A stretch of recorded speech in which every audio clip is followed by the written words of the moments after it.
नमस्कार बंधुरा mummy cook ब्लगे सबाइके स्वागत। तो देखो आज के एक खूबी ट्रेडिशनल रेसिपि निये चले एलाम मा ठाकुमार आमले तादेर हातेও खेয়েছি তাই আমিও একটুখানি বানাচ্ছি। তাই একটু নতুনত্ব ভাবে একটু বানাচ্ছি আমি। তো তোমরা দেখতে থাকো ভিডিওটা আমি আজকে কি বানাচ্ছি। তো দেখো প্রথমে একটা বোল নিয়ে নিয়েছি আমি। বোলের মধ্যে আমি দিয়ে দেব ময়দা,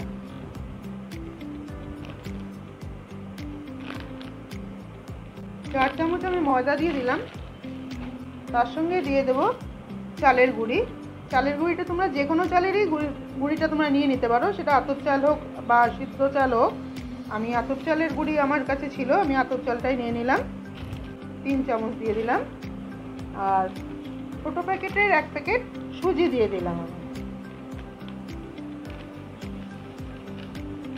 এর মধ্যে দিয়ে দেব হাফ নারকেল কোড়ানো, একদম অল্প পরিমাণে, একদম অল্প একটু লবণ দিয়ে দিলাম।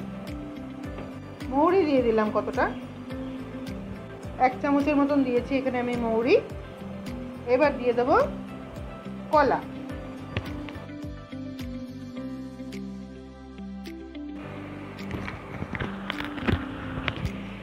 তোমরা দেখেই হয়তো বুঝতে পারছো বন্ধুরা আজকে আমি কি রেসিপি করছি। মালপোয়া রেসিপি করব আমি। তো এখানে আমি কতটা কি পরিমাণ নিলাম আমি তোমাদের দেখালাম। তোমাদের প্রয়োজনে তোমরা যতটা বানাবে তোমরা সবকটা উপকরণই বাড়িয়ে কমিয়ে নিতে পারো। তো আমার কাছে 5টা কলা ছিল, আমি 5টা কলাই দিয়ে দিলাম। এবার আমি এর মধ্যে অল্প করে চিনি দেব, একদমই অল্প করে দেব। 4 চামচের মতো আমি চিনি দিয়ে দিলাম। এবার আমি সবকটা উপকরণকে ভালো করে মেখে নেব।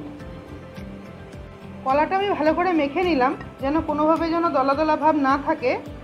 আমি এর মধ্যে দিয়ে দেব দুধ। এখানে আমি গরুর দুধ নিয়েছি, তো দুধটা আমি জাল করে রেখেছিলাম।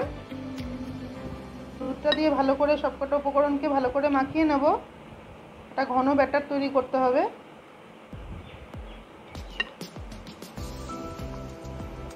ব্যাটারটা দেখো আমি ঘন করে গুলিয়ে নিয়েছি। এবার আমি এটাকে 10 মিনিটের জন্য রেস্ট দেব। রেস্ট দিয়ে যদি দেখি যে আরও বেশি ঘন হয়ে গেছে তাহলে আমি একটু এর মধ্যে দুধ অ্যাড করব। এটা আমি ঢেকে রাখবো। গ্যাসটা জ্বালিয়ে আমি একটা বাটি বসিয়ে দিলাম। বাটিতে আমি 1.5 কাপ চিনি দিয়ে দিলাম। 1.5 কাপ চিনি দিয়ে আমি এখানে 1 কাপ জল দিয়ে দেবো। একটা শিরা বানিয়ে নেব। আমাদের 1 তার 2 তার দরকার নেই, একটু ঘন শিরা হলেই হবে। বন্ধুরা মালপোয়া তো সবাই খেয়েছো, আমি একটু নতুনভাবে দেখাবার চেষ্টা করলাম। আশা করি তোমাদের পছন্দ হবে। তোমরা স্কিপ না করে পুরো ভিডিওটা দেখো, তাহলে বুঝতে পারবে। চিনিটা যখন মোটামুটি পুরোটা গলে যাবে, এই পর্যায়ে চলে আসলে পরে আমি এর মধ্যে দেব একটুখানি ইয়েলো ফুড কালার। একদমই দেখো অল্প একটু নিয়েছি আমি।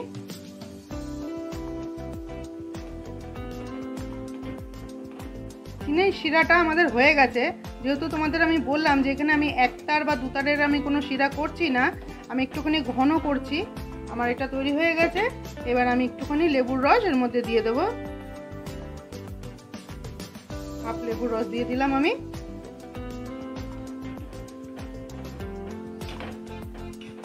এবার এটা আমি নামিয়ে নেব।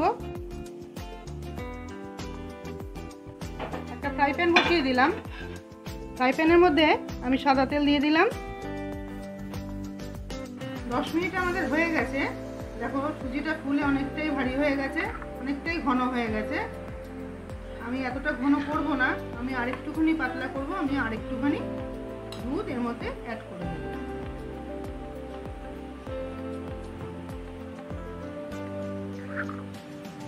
মিডিয়াম সাইজের 1 প্যাকেট সুজির প্যাকেট দিয়ে দিয়েছি বন্ধুরা আমি।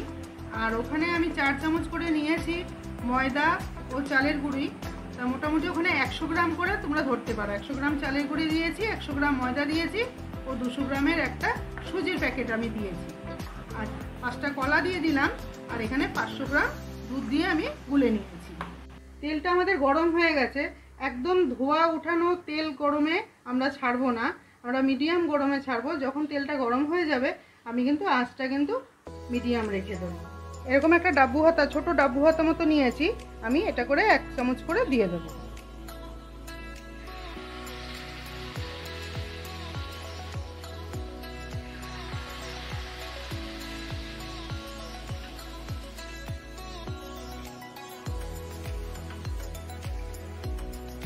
পিঠটা আমাদের হয়ে গেছে, আমি উল্টে দেব।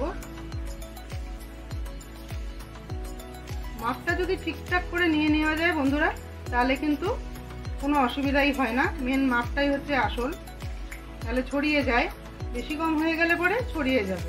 লাল লাল করে ভেজে নিয়েছি, এবার আমরা তুলে নেব। কতটা স্পঞ্জি হয়েছে, কতটা সফট হয়েছে দেখো। আমি দাবাচ্ছি, দেখো আবার ফুলে ফুলে উঠছে দেখো।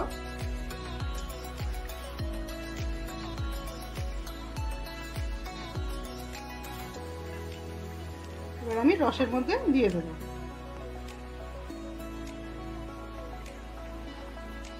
রসের মধ্যে দিয়ে আমি একটুখানি উল্টিয়ে দেব।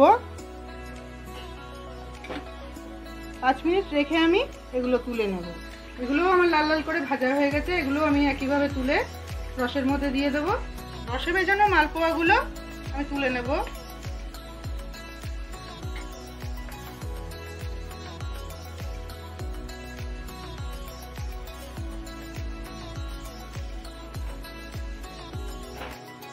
মালপোয়াগুলো ভেজে আমি সবকটাই আমি এরকম রসে চুবিয়ে নিলাম। এবার আমি সার্ভ করব।